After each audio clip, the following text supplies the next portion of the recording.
What's up and welcome back. I'm John Stark back from MovieGuy.com, your favorite blind film critic. And today, I'm celebrating the 20th anniversary of Closer. I own this movie on DVD. Guess what it doesn't have? Audio description. Guess what I found? Audio description. So this is Closer.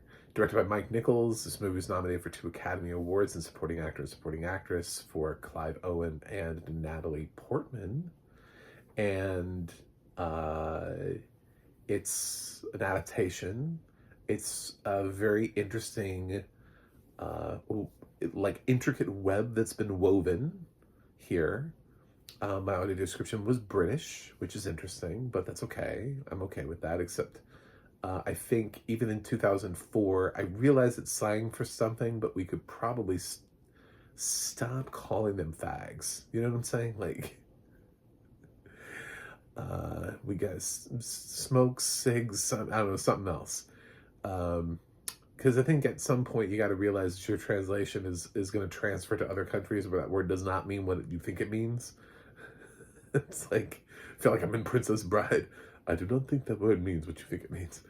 But then again, vice versa. I know what it means in the UK, so I'm not like sitting here being like, oh my God, it's a hate crime.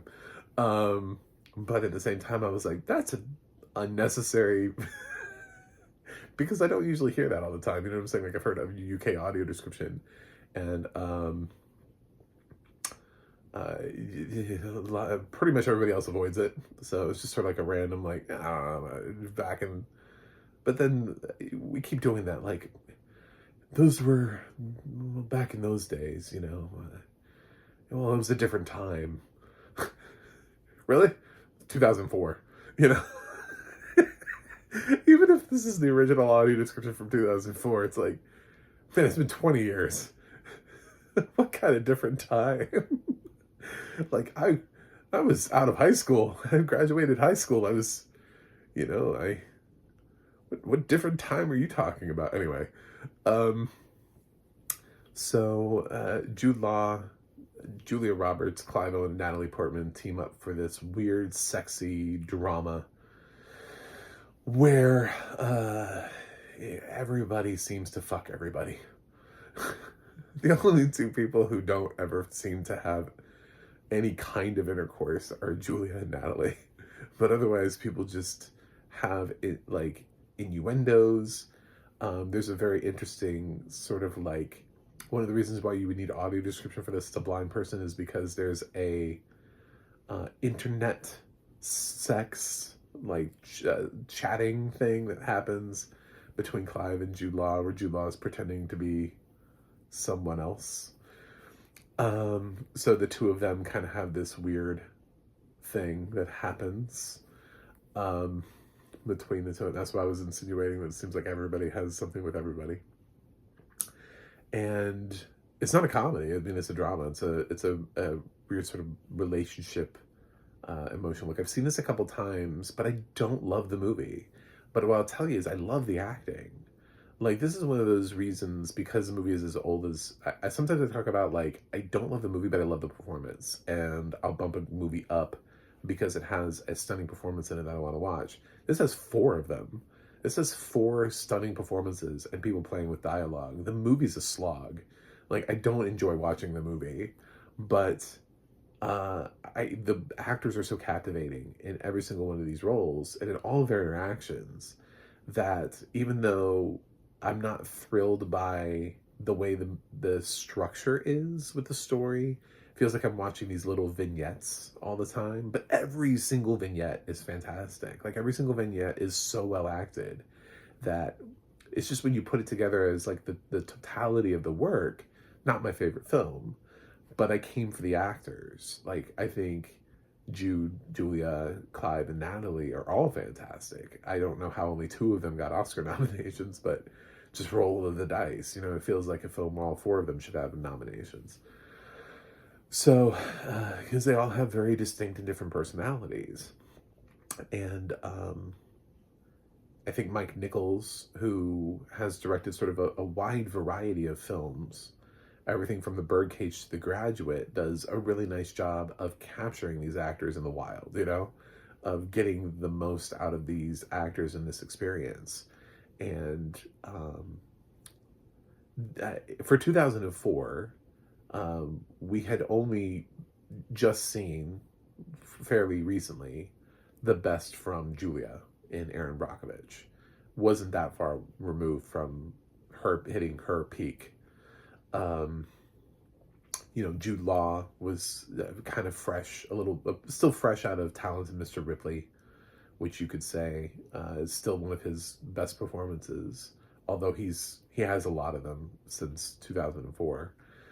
Clive Owen was still sort of climbing up. We knew he was a good actor.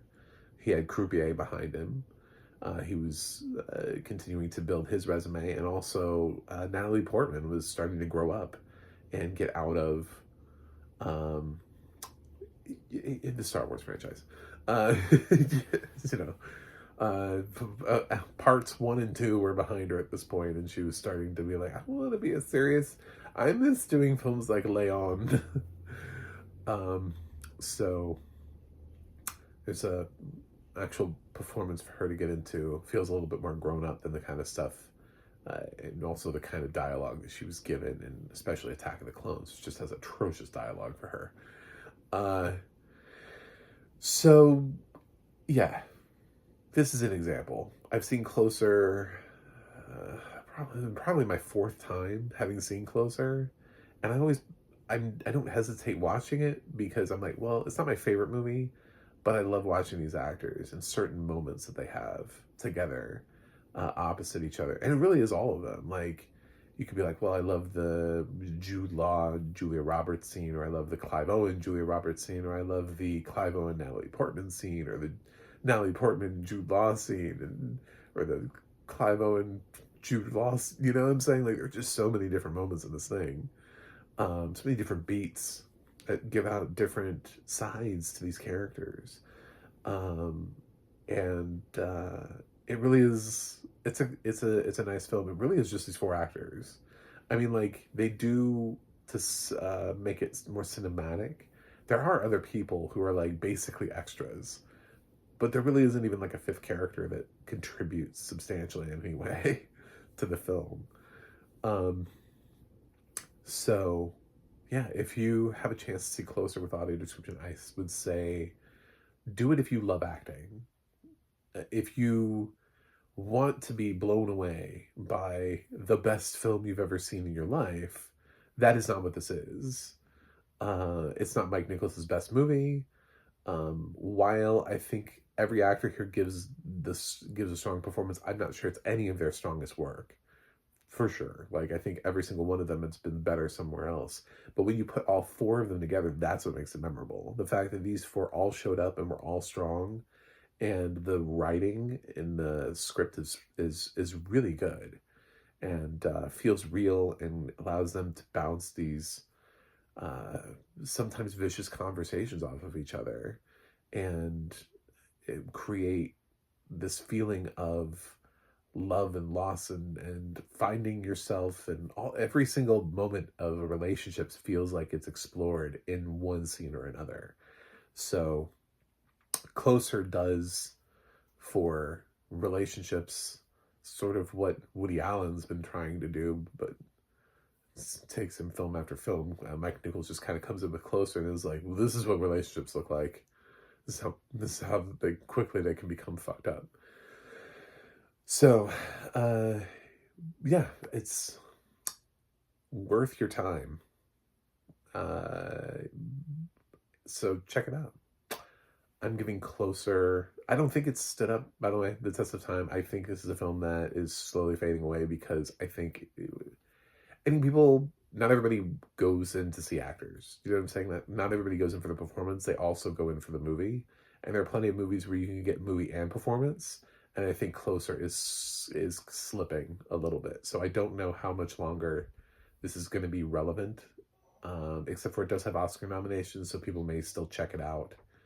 Plus, it has a killer cast of stars who are still all working. So if you're fans of these actors, you may check out their body of work anyway.